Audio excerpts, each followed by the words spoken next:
Hola, buenos días. Vamos a tener una breve charla acerca de algunos consejos para el médico general en cuanto al área de oftalmología. Entonces, 2 a 5% de las consultas de un médico general son referentes a algo oftalmológico. Cuando un paciente llega con una enfermedad oftalmológica puede tener como algún tipo de estrés o de preocupación, ya que por lo general se pueden presentar con visión borrosa o baja visual y eso puede generar angustia en los pacientes, por lo que es necesario que hagamos un buen abordaje y un diagnóstico temprano y un tratamiento oportuno. Es difícil a veces esto para los médicos generales porque el entrenamiento oftalmológico en la escuela de medicina es muy rudimentario y es de poco tiempo a comparación de otras especialidades médicas. Entonces, médicos experimentados y muy buenos a veces carecen de confianza y no notan alteraciones importantes cuando usan el oftalmoscopio directo. La clave para poder tratar bien a un paciente cuando se presenta con alguna sintomatología ocular es saber reconocer los datos de alarma para poder hacer una referencia al especialista de forma oportuna y, si se puede, trabajar en conjunto con un optometrista para tener una adecuada refracción y una adecuada prueba en cuanto a la toma de la agudeza visual. El oftalmoscopio directo es un instrumento muy útil para evaluar patologías que inclusive pueden poner en peligro la vida. Entonces, aunque a veces uno no se siente muy cómodo usándolo, se puede dilatar la pupila y con el mismo oftalmoscopio directo ver muchos datos en el fondo de ojo que pueden darnos el diagnóstico de lo que tiene el paciente, como podemos ver en la primera fotografía, donde se ve un edema de papila que puede ser sugerente de un aumento de la presión intracraneana. En la segunda fotografía, que se ve clásicamente la mancha rojo cereza que está presente en una oclusión de arteria retiniana, y el diagnóstico oportuno de esto puede prevenir después un infarto al miocardio y un infarto cerebral. O por ejemplo en la fotografía inferior, donde se ven las manchas de Roth que pueden ser sugestivas de endocarditis. Todas estas enfermedades y muchas otras más se pueden diagnosticar con el uso apropiado del oftalmoscopio directo. Ahora, ¿qué debe de saber manejar el médico general en cuanto a oftalmología? Pues muchas veces el médico general es el primer contacto de los pacientes cuando empiezan a manifestar una manifestación ocular. ¿Okay? Entonces hay que entender las patologías más comunes y brindar un abordaje oportuno, entender la importancia de la retinopatía diabética en orden de referirla y tratarla de una forma apropiada para prevenir una baja visual y hacer referencias al especialista a tiempo. Vamos a hablar un poquito de los datos de alarma que se pueden llegar a presentar en un paciente, qué pudieran significar y cuándo hay que referirlos. Entonces, cualquiera de los siguientes datos de alarma, si se presentan en un paciente, es importante hacer una referencia de forma rápida y oportuna, si se puede ese mismo día. Si el paciente refiere aparición súbita de miodesopsias, flashazos de luz, distorsión de la visión o incluso como una cortina negra que cae y que le impide ver una parte del campo visual, todo eso puede ser referente a un desprendimiento de retina. Si se refiere de forma oportuna al paciente y se opera de forma rápida, este desprendimiento de retina tiene un mucho mejor pronóstico visual. ¿Ok? 2. Si hay una alteración en la reactividad pupilar, si la pupila está en midriasis y no reacciona, o al revés, si la pupila se ve discórica y al pasar la luz no hay una contracción apropiada, puede significar que el paciente esté cursando con un episodio de glaucoma o de uveitis, entonces también hay que referirlo. Si el paciente presenta un dolor ocular moderado o severo, hay ojo rojo y hay fotofobia, también pudiera estar cursando con un cuadro de uveitis o con una úlcera corneal. Si el ojo rojo unilateral, por lo general, no en todos los casos, pero por lo general entre más rojo es, puede significar que hay una inflamación intraocular muy importante, sobre todo si hay reacción ciliar, entonces de preferencia también hay que referirlo. Y si el paciente se queja de una baja visual súbita o a largo tiempo, también hay que referirlo porque pueden implicar muchas cosas, desde una catarata, que por supuesto no es urgente operar en muchos casos, pero pudiera ser también un desprendimiento de retina, una retinopatía diabética o incluso un glaucoma. Si el paciente se queja de una pérdida de la visión periférica concéntrica, hay que tener mucho cuidado. Si se puede hacer una exploración de campos visuales por confrontación, que se pone uno enfrente del paciente y checa como la visión periférica, si el paciente ve como las manos del explorador, y si el paciente no nota las manos del explorador en ciertos puntos, significa que está perdiendo cierta parte del campo visual.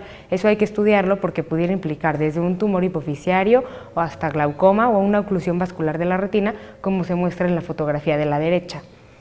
Siempre que hay un trauma ocular penetrante o que haya un cuerpo extraño, hay que referir al paciente de forma inmediata para prevenir una infección y para poder tratar la integridad del globo ocular.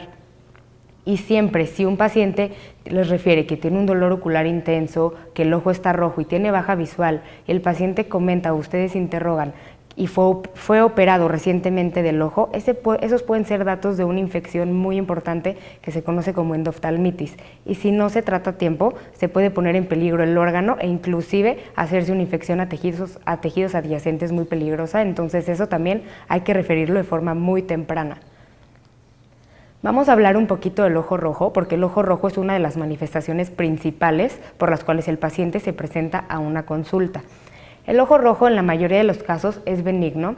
La NICE dice que en el 70% puede ser asociado a una conjuntivitis viral, bacteriana, alérgica, una epiescleritis o inclusive a una hemorragia subconjuntival. Estas entidades por lo general son de curso benigno.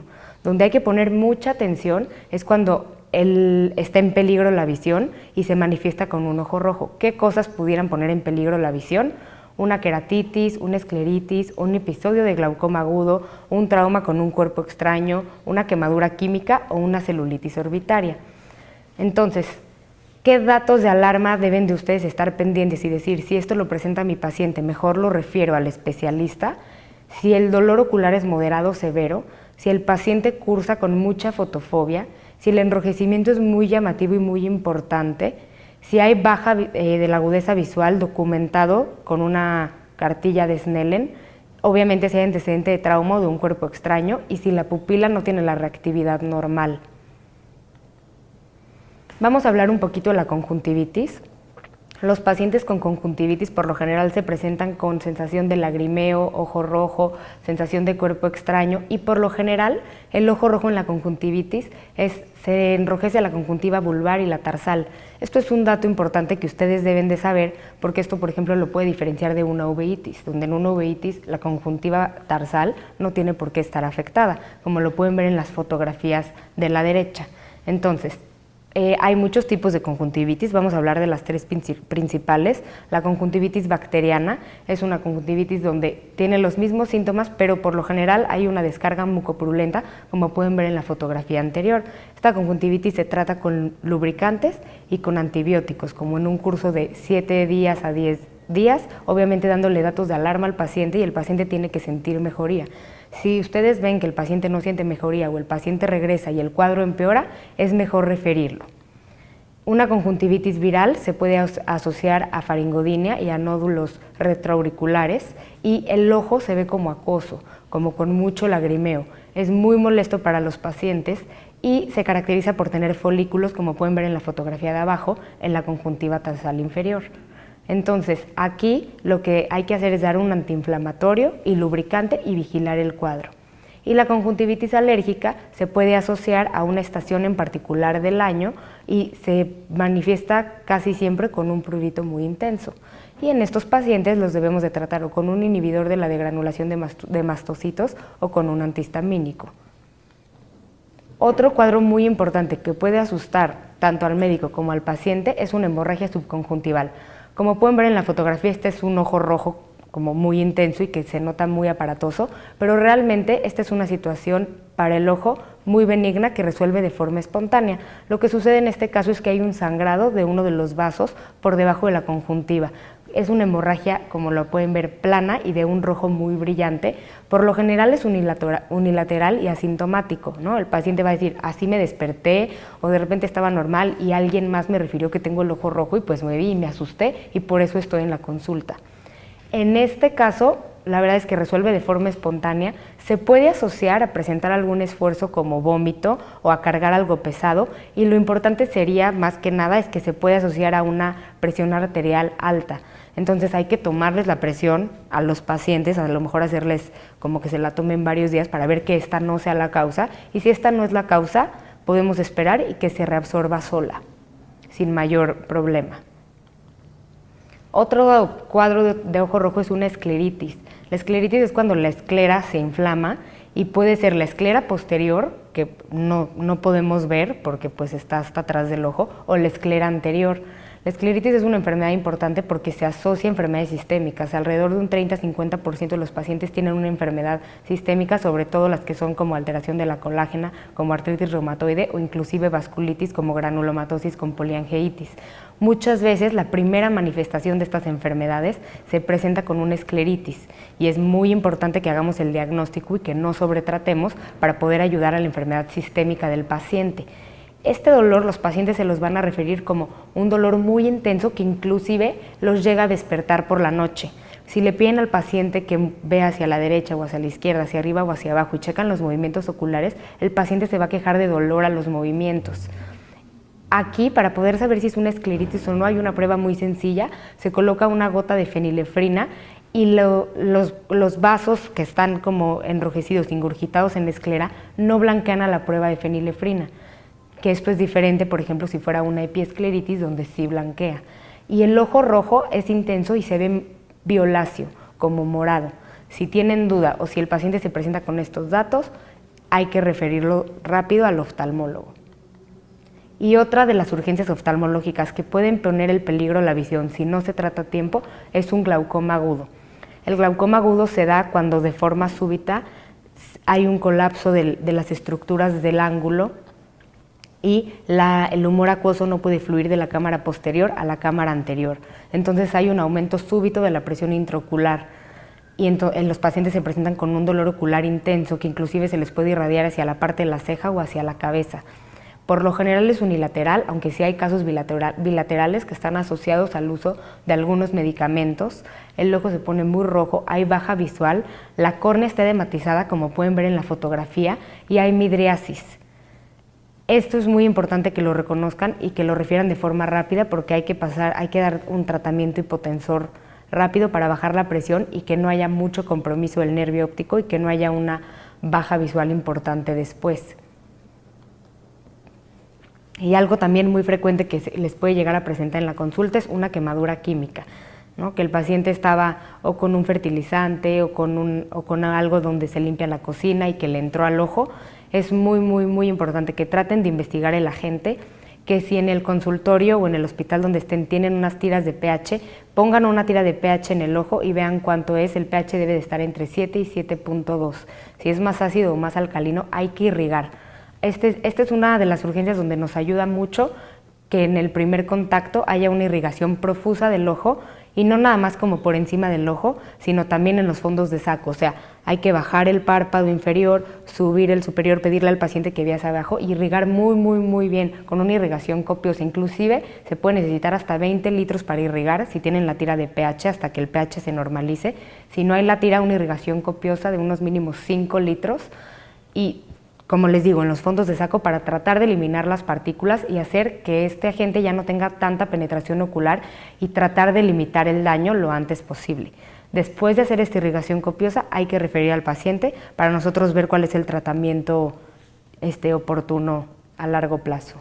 O sea, la irrigación se puede hacer con solución fisiológica y es recomendable que puedan llenar una jeringa de los más mililitros que tengan, extender los fondos de saco hacia arriba y hacia abajo y con la presión de la jeringa estar irrigando mucho tiempo. Y otra situación que se les puede presentar muy común es un trauma ocular. El trauma ocular pues es muy variable en la presentación porque puede ser desde que le dieron un golpe y nada más hay como una inflamación de los tejidos blandos hasta una fractura o hasta un desprendimiento de retina o hasta una contusión en la mácula. Entonces es muy frecuente cómo se presente.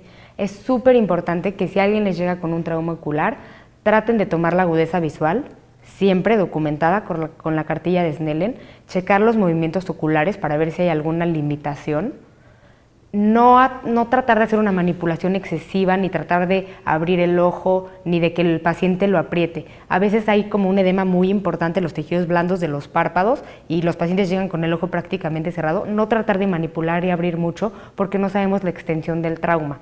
Y si el globo ocular está abierto y nosotros hacemos una manipulación importante o apretamos, podemos con esa manipulación expulsar los tejidos intraoculares. Y cuando no se sabe si el trauma está abierto o cerrado, es mejor no dejar gotas y no colocar gotas porque pueden tener conservantes que dañen las estructuras internas del ojo. ¿Cuándo hay que referir de forma inmediata a ese día el trauma ocular? Cuando hay baja visual, un dolor intenso, alteración en los reflejos pupilares, cuando hay quemosis muy intensa que se ve como si hubiera líquido por debajo de la conjuntiva, así se ve como una conjuntiva muy inflamada, o cuando hay un cuerpo extraño, como en la fotografía de abajo. Y muy importante, si ven un cuerpo extraño así, no tratar de retirarlo, porque no estamos seguros hasta dónde está ese cuerpo extraño, y si el cuerpo extraño está muy profundo y lo tratan de retirar, puede haber una salida de material del ojo muy importante y el ojo quedar en una hipotonía, y esto agravar la agudeza visual y el pronóstico del paciente. Y por último, me es de mucha importancia tratar el tema de la retinopatía diabética. ¿No? La diabetes, como saben, es la segunda causa de muerte en México, y la retinopatía diabética es la primera causa de pérdida visual en población productiva. Entonces, es muy importante, además de tratarlo de la diabetes, hacer hincapié en el sobrepeso y en la obesidad, porque son factores de riesgo para desarrollar diabetes. Y la retinopatía diabética se presenta hasta el 60% de los pacientes con diabetes mellitus tipo 2 y en el 100% prácticamente de los pacientes con diabetes mellitus tipo 1. Es la complicación microvascular más común que hay en los pacientes diabéticos. Y 10% de los pacientes van a tener una limitación de la visión y el 2% van a llegar a la ceguera. Entonces es muy importante reconocerlo y tratarlo a tiempo. El 98% de la ceguera por retinopatía diabética es prevenible. Es por esto que es muy importante estadificar muy bien a los pacientes y referirlos, porque se podría prevenir la mayoría de los casos con un tratamiento oportuno que dé el especialista, con láser o con vitrectomía o con colocación de antiangiogénicos. ¿Cuáles son los factores de riesgo que hacen que se presente la retinopatía diabética? La duración de la diabetes, el mal control de la glucemia, de los lípidos y de la tensión arterial. El curso natural de la enfermedad, hay como varios estadios de los cuales vamos a hablar a continuación para que puedan saber estadificarla y saber cuándo referir a un paciente. Hay pacientes diabéticos que no tienen retinopatía o que tienen una retinopatía diabética no proliferativa leve, que esos pacientes se puede hacer un poquito más, se puede hacer el seguimiento oftalmológico un poquito más espaciado, ¿no? Como podemos ver en estas fotografías, se ven unas microhemorragias, microaneurismas, exudados, puede ya haber hasta una hemorragia vítrea, presencia de neovasos. Entonces, todos los pacientes con el diagnóstico de diabetes es forzoso que se les tome la agudeza visual con la cartilla de Snellen y que se les haga una revisión bajo dilatación farmacológica.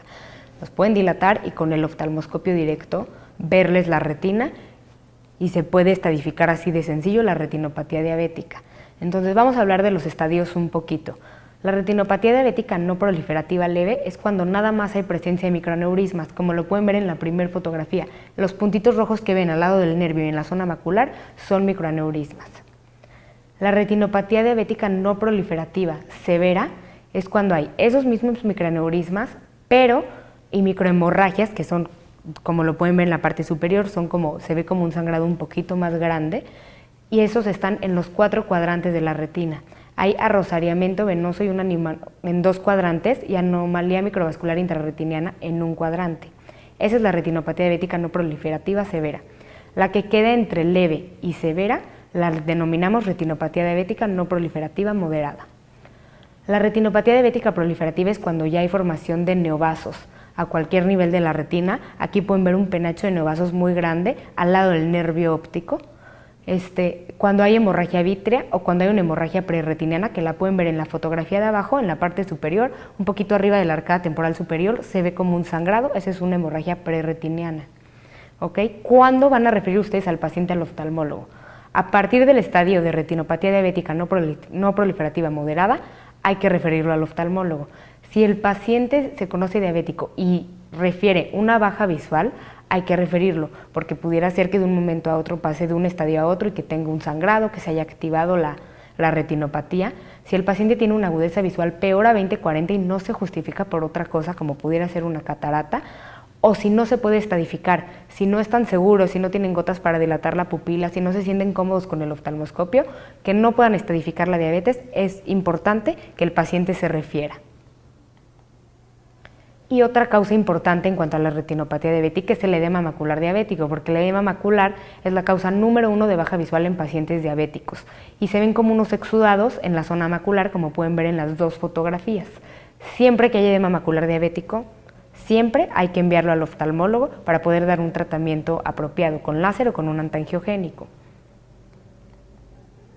Entonces, los pacientes con retinopatía diabética no proliferativa leve o en pacientes que no tienen retinopatía, no es necesario referirlos y hay que repetir la revisión cada año o cada 2 años máximo.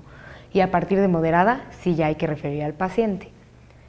Entonces, es muy importante, las conclusiones de esta plática es que sepan reconocer los datos de alarma de un ojo que pudiera tener como en peligro tener una baja visual y no sobretratar a los pacientes, tener mucho cuidado cuando recetan gotas de esteroides.